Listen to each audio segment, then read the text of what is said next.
लोग कहना, कबीर साहब ने कहा कि ये अपना देश नहीं है, ये प्रदेश है, दूसरे का देश है, काल भगवान का देश है। ये चाहता नहीं है कि ध्यान भजन हो, सत्संग हो। देखिए संगत में कितना तेला वेला करते रहता है, जिसको देखो उसी पर चढ़ जाता है। खाना बनाने लगा, हम न बनाएंगे तो भंडारा चलेगा, कोई कहेगा हम न प्रचार करेंगे तो यानी झूठ मूठ पर चढ़ जाता है। कोई ऐसे हम ही हैं तो ये हो रहा है, नहीं, वो तो काल का चक्कर है। गुरु महाराज ने भी कहा कि संगत में काल ने नाम दान ले लिया है, वो नहीं चलने देगा संगत को सही से, ध्यान भजन नहीं होने देगा। वो काल का जीव है, वो नाम दान लेकर ये खुल करेगा।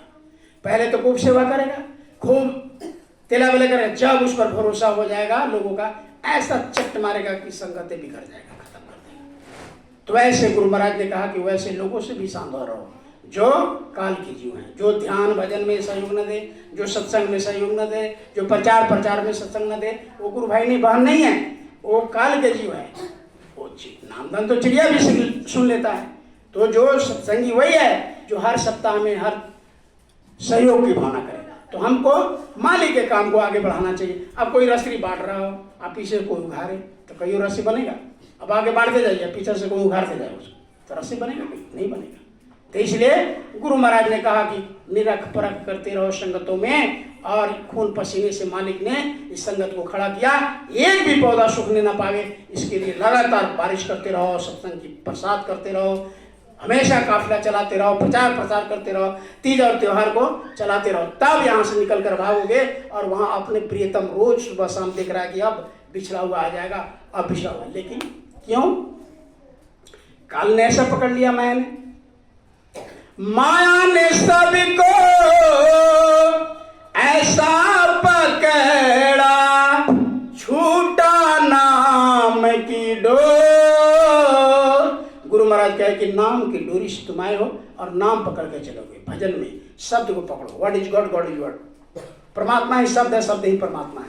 तो भजन में क्या कहा गुरु महाराज ने? सुनो आवाज को और उसी को छटनी करो। पहला आवाज पकड़ोगे तब दूसरे को, दूसरा तीसरे को, ऐसे करते करते आत्मा शब्द को पकड़ करके चले जाएगी। वो डोरी है, उसी नाम की डोरी से पकड़ कर गए थे, लेकिन वहां छूट गया।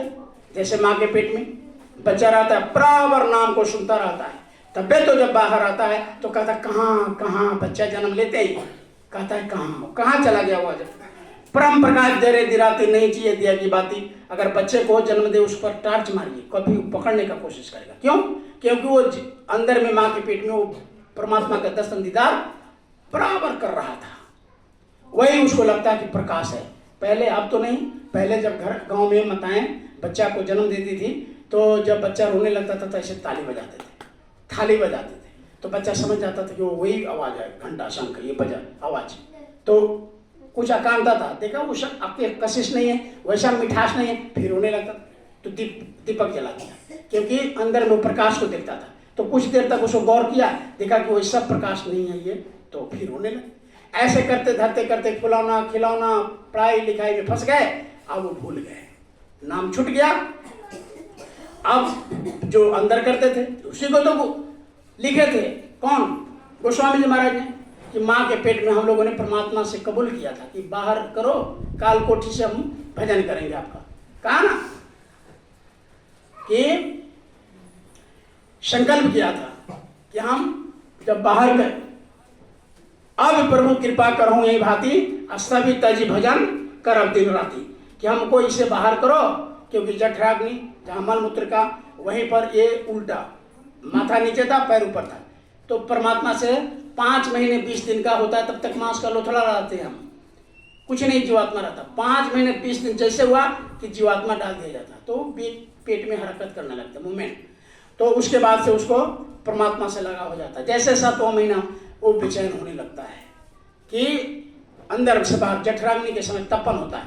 तो वही गोस्वामी जी महाराज ने जब अंदर में देखा कि बच्चे के पेट में क्या स्थिति होता है, कैसे मालिक से मिलते जुलते रहते हैं, तो बराबर मिलते जुलते रहते हैं, लेकिन उसको इस तपन में बर्दाश्त नहीं होता है। तो वही कहा कि जीवात्मा बेचैन हो जाती है, कहते हैं कि अब प्रभु कृपा करो यही बाती, सभी तज भजन करब दिन राति, कि दिन रात आपका हम भजन करेंगे, कीर्तन करेंगे, हमको बाहर करो।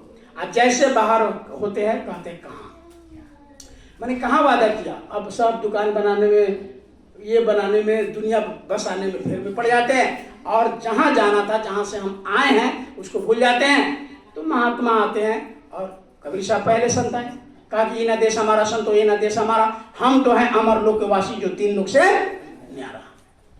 ये 3 लोक से अलग चौथा लोक है, वहाँ चलने के लिए हम लोग आए हैं।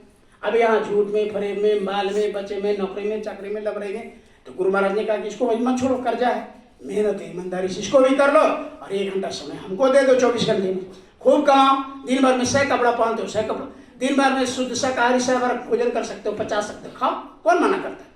लेकिन 1 घंटा तो निकालो जी, इतना सुंदर शरीर परमात्मा ने दिया है, उनके लिए निकालो। तो इसलिए प्रेमियों, जहां से आप लोग आए हैं, हर मोहल्ले में साप्ताहिक सत्संग, ध्यान भजन, ये गुरु महाराज का है। अगर कोई नहीं आता है, आप एक दिन माला और ये गमछा लेकर चले जाइए उसके घर पर, उसके घर पर चले जाइए और उसको कहिए बैठिए, आप नहीं आते 27 सत्संग, आप ही के पास चले आए भाई, आप करिए। इधर